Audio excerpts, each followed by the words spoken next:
हरिदास, राधे राधे भक्तों, कैसे हैं आप सब? उम्मीद यही है कि आप सब भक्त गोपाल जी की कृपा से स्वस्थ होंगे, मस्त होंगे।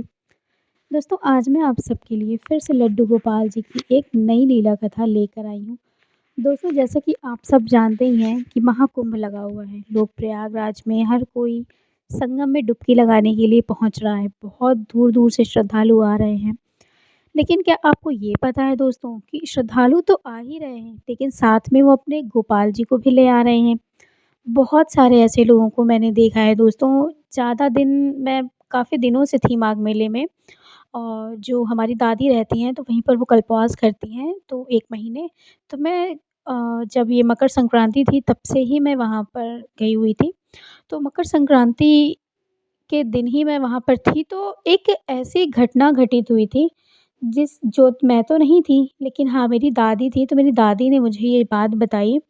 तो दादी हमारी नहाने के लिए संगम गई हुई थी, तो उन्होंने मुझे ये घटना बताई। मैं तो बिल्कुल हैरान रह गई सुन कर के। तो चलिए दोस्तों, हम देर ना करते हुए महाकुंभ की, प्रयागराज नगरी की ये फिर से एक लीला कथा आप सभी को सुनाने जा रहे हैं। तो चलिए शुरू करते हैं। दोस्तों, महाकुंभ में बहुत भीड़ होती है, बहुत ज़्यादा। आप सोच भी नहीं सकते कि पैर रखने तक की जगह नहीं होती है। लेकिन उसी में से एक श्रद्धालु थीं जिनका नाम था सपना। जी हाँ दोस्तों, सपना मौर्य उनका नाम था। उनकी अभी शादी नहीं हुई है, और सपना जी को बहुत ज़्यादा लड्डू गोपाल जी से प्रेम था, बहुत ज़्यादा। तो वो लड्डू गोपाल जी की हमेशा से बहुत बड़ी भक्त रही हैं। और दोस्तों, मैं आपको बता दूँ कि वो कहाँ से आई थी, वो सहारनपुर से आई थी। सहारनपुर में उनका घर है। तो माघ मेले में महाकुंभ लगा तो उन्होंने सोचा कि हम दर्शन करने चलेंगे, तो उनका पूरा परिवार दर्शन के लिए आया हुआ था। तो वो संगम में, वो हमारे यहाँ है प्रयागराज में, अगर आप सबको पता हो ये बात, तो संगम है। कुछ लोग संगम के घाट पर नहाते हैं, और कुछ लोग होते हैं जो नाव पर बैठ कर के नहाने के लिए संगम के बीच धारा में जाते हैं, जहाँ माँ सरस्वती, माँ गंगा और माँ जमुना जी का संगम होता है, तो उसी को हम संगम बोलते हैं। तो उन्हीं के संगम में नहाने के लिए वो नाव से गई हुई थीं, लेकिन जो हमारी दादी थी वो घाट पर ही नहाती हैं, वो नाव पे बैठकर नहीं जाती। तो काफ़ी लोग होते हैं जो वहाँ पर जाते हैं। तो इस तरह से जो सपना थी, सपना भी अपने परिवार के साथ थी, तो उन्होंने कहा कि हम नाव पर बैठ कर के हम संगम जाएँगे और संगम में नहा कर आएँगे। तो वो दोस्तों नाव से संगम जाती हैं, संगम में नहाती हैं और अपने गोपाल जी को भी स्नान करवाती हैं। स्नान करवा कर के वो वहाँ से ले कर के वापस आ जाती हैं। उसके बाद दोस्तों, जब वो संगम में नाव से वापस आती हैं, तभी उनका, जो नाव से उतरते हैं ना, तो बाय चांस सपना जी का पैर फँस जाता है, और नाव से उतरते वक़्त उन्हें चोट लग जाती है। तो वहीं पर हमारी दादी थी जब स्नान कर रही थी, तो चोट लग गई तो थोड़ा ज़्यादा लग गया था। तो सब लोग देखने के लिए पहुँच गए कि चोट लग गई, भीड़ काफ़ी थी। तो हमारी दादी जब जाती हैं नहाने, तो कुछ लोशन वग़ैरह, जब साथ में हमारी बड़ी मम्मी भी जाती हैं, तो लोशन वग़ैरह वो ले जाती हैं। तो दादी हमारी थी, तुरंत वो बोरोप्लस जो होता है आप सभी को पता ही होगा, तो हमारी दादी तुरंत गईं, उनके घाव पर वो लगाया, और दादी पूछने लगी कि आप लोग कौन हैं और कहाँ से आई हैं? तो दादी को वो बताने लगी कि हम मतलब सहारनपुर से आए हैं, हमारा नाम सपना है, हम अपने परिवार के साथ आए हैं। तो परिवार भी उनके और लोग थे, मेन लोग आए हुए थे। तो उन्होंने कहा हम यहाँ संगम नहाने के लिए आए थे। तो जब दादी से हमारे मिली, तो दादी हमारी बात करने में बहुत आगे हैं। मतलब किसी की खातिरदारी करने के लिए उनको मतलब पूछना कहना नहीं पड़ता, वो हमेशा सबकी खातिरदारी करने के लिए लगी रहती हैं। और वो ये कहती हैं कि मैं यहाँ पुण्य ही करने तो आई हूँ। वो तुरंत सपना को कहती हैं कि चलो, मैं तुम्हें एक चिकित्सा शिविर लगा था, तो वहाँ पर वो बताते हैं, क्योंकि वो लोग अभी नए-नए थे, तो शायद उन्हें नहीं पता था, तो वो ले जाती हैं दादी, पट्टी वग़ैरह कराती हैं। कराने के बाद फिर वो उनको लेकर के आती हैं, तो कुछ पूजा वग़ैरह करके फिर दादी हमारी ना वहाँ पर बैठी हुई थी थोड़ी देर के लिए, क्योंकि संगम हमारे यहाँ से बहुत दूर पड़ता है। तो वो कोई जो ई-रिक्शा वग़ैरह चलती है, तो ढूँढ रही थी कि रिक्शा मिल जाए तो फिर मैं अपने टेंट तक जाऊँ, क्योंकि हम गंगा घाट पर रहते हैं। तो इसी तरह से सपना जी से काफ़ी बातें होने लगीं। तब सपना जी लड्डू गोपाल जी के बारे में अपना बताने लगीं कि हम लड्डू गोपाल जी की बहुत पूजा करते हैं, सेवा करते हैं उनकी, पढ़ाई भी करती हैं, वो बीए सेकंड ईयर की स्टूडेंट भी हैं। तो उन्होंने बताया कि वो बहुत सेवा करती हैं गोपाल जी की, हमेशा से करती आई हैं, घर में सारे लोग करते हैं, चाची जी हैं उनकी वो भी करती हैं। सब लोग उनकी सेवा करते हैं। उसके बाद सपना कुछ देर के लिए वहाँ पर रहती हैं, तो आपको मैंने बताया ना कि मकर संक्रांति के दौरान बहुत ज़्यादा भीड़ होती है, बहुत ज़्यादा। तो सब हमारी दादी के साथ क्या मतलब दादी जो थी हमारी, सपना बात करते-करते दादी के साथ काफ़ी दूर निकल आई, तो सपना को ये भी नहीं पता चला कि हमारी जो फ़ैमिली है वो पीछे छूट गई। अब इसमें बहुत ज़्यादा दुःख वाली बात थी कि सपना के कपड़े भी छूट चुके थे और सपना जी जो थीं वो हमारी दादी के साथ आ गई थीं। अब सपना जी ने जो अपना फ़ोन लिया था, उनका पर्स था, वो पर्स उनका उनके मम्मी के पास रह गया था और सपना जी हमारी दादी के साथ आ गईं। उसके बाद दादी भी हमारी उस टाइम पर फ़ोन नहीं ली थी। अब सपना जी बहुत ज़्यादा परेशान हो गईं, एकदम हैरान हो गईं। हालाँकि उन्होंने अपने लड्डू गोपाल जी को अपने साथ ही लिया था, तभी हमारी दादी कहती हैं कि बेटा परेशान ना हो, हम हैं तुम्हारे साथ, हम तुम्हें सही सलामत तुम्हारे परिवार तक पहुँचाएँगे, तुम परेशान ना हो। तुम हमारे साथ आ गई हो तो कोई बात नहीं। भीड़ बहुत ज़्यादा बढ़ती जा रही थी।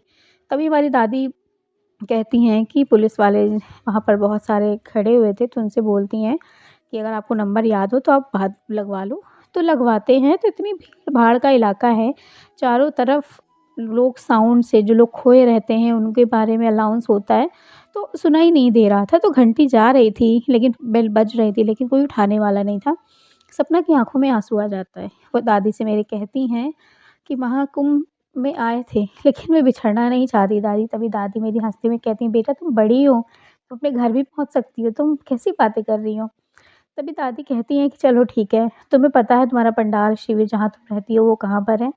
तभी सपना कहती है कि मैं आज ही तो आई हूँ और मैं गाड़ी अपनी जो हमारी वैन है वो हम वैन करके आए हैं, तो हमें नहीं पता कि हम कहाँ पर हैं। तभी सपना तो को दादी कहती हैं कि कोई बात नहीं, तुम हमारे साथ हमारे रेंट पर चलो, थोड़ी देर आराम करना, क्योंकि उनको ढूँढते-ढूँढते काफ़ी वक़्त हो गया था, जो कि उनके परिवार फैमिली वाले नहीं मिल रहे थे।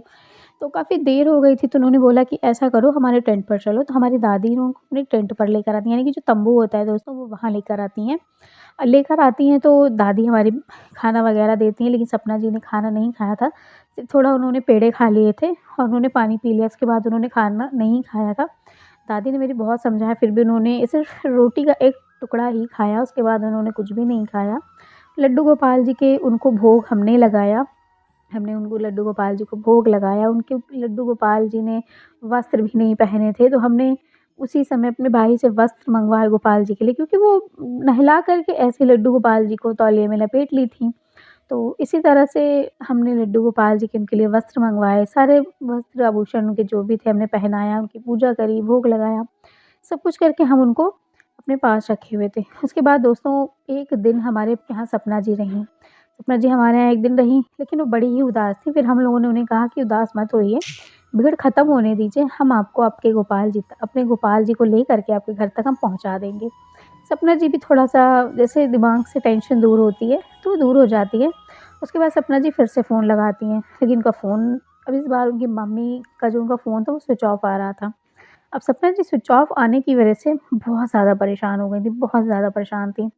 अब उनको समझाया जाए भी तो कैसे समझाया जाए? उनको समझ ही नहीं आ रहा था कि क्या हो गया? उसके बाद दोस्तों मैं और सपना जी जो थे, हम लोग हमारे यहाँ आप लोग प्रयागराज जाएँगे दोस्तों, जो गए होंगे तो उनको पता होगा कि वहाँ पर सेक्टर है वहाँ पर।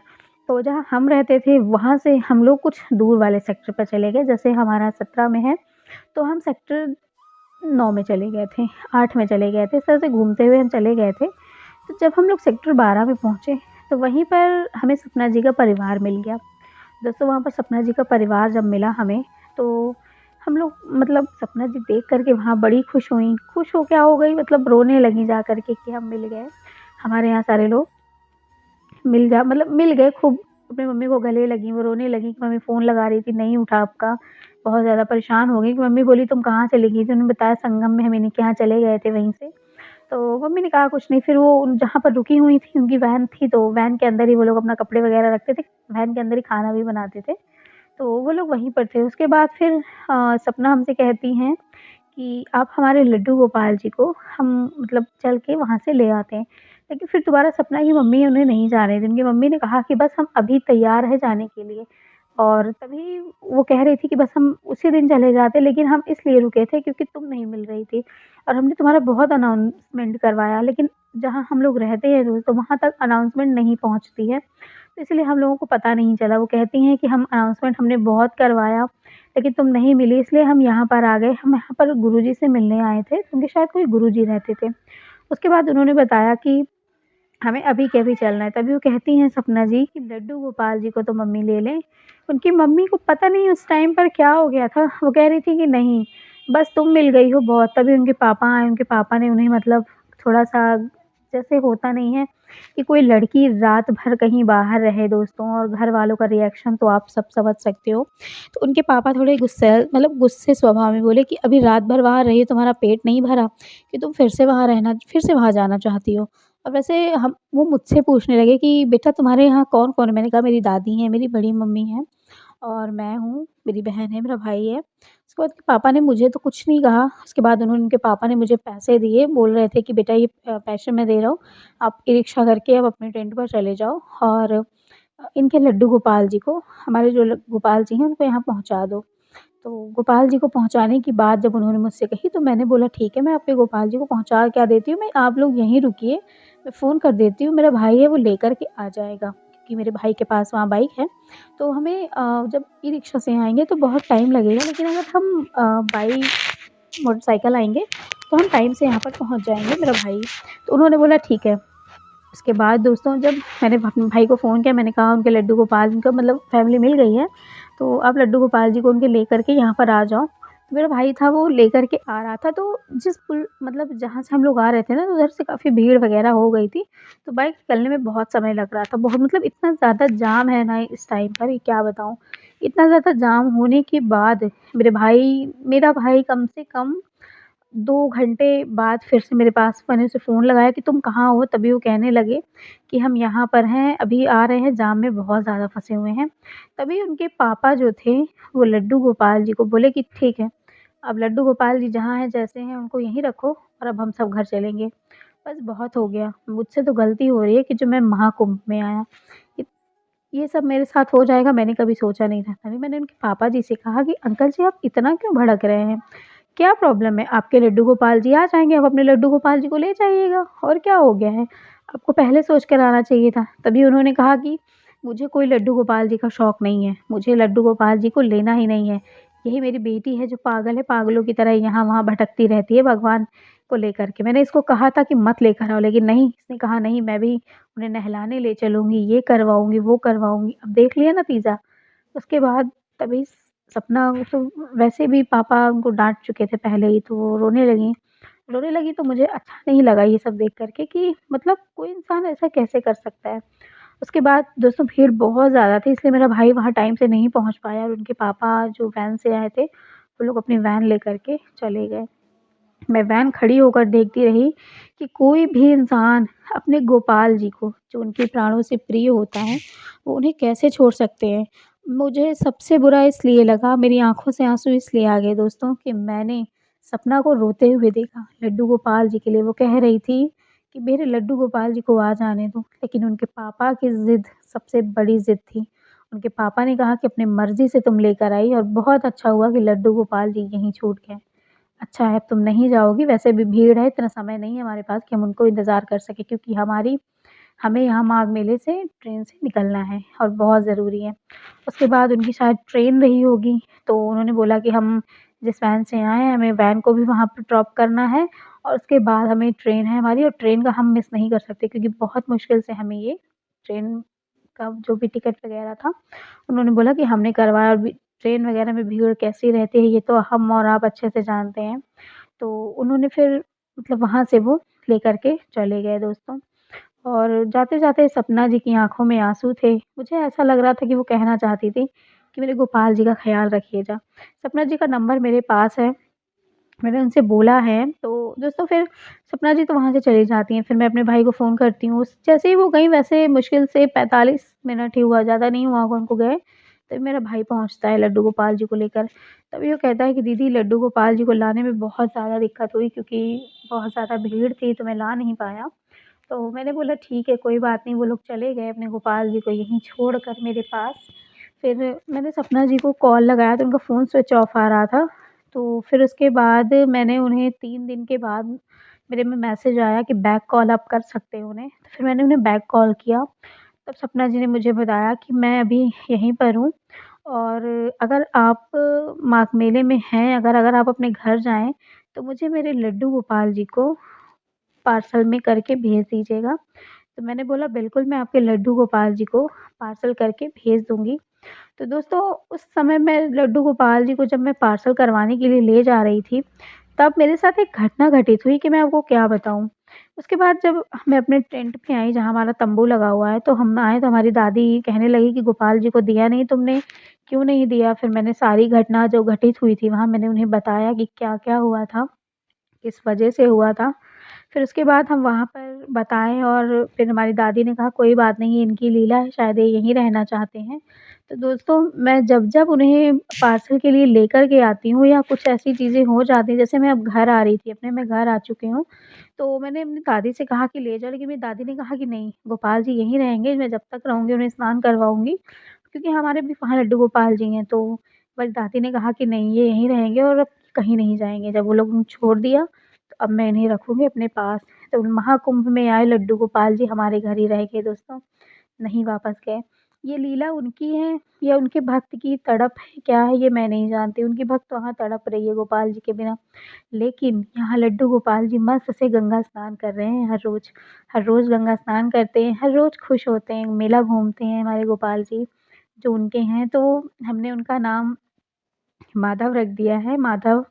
और हमारे यहाँ एक और लड्डू गोपाल का नाम वृंदाव है, तो हमने इनका नाम माधव रख दिया है दोस्तों। तो लड्डू गोपाल जी अच्छे से रहते हैं, मैंने दादी को फ़ोन किया था, तो पता चला फिर कि लड्डू गोपाल जी अच्छे से हैं, जब आएँगी तो लेकर आएँगी।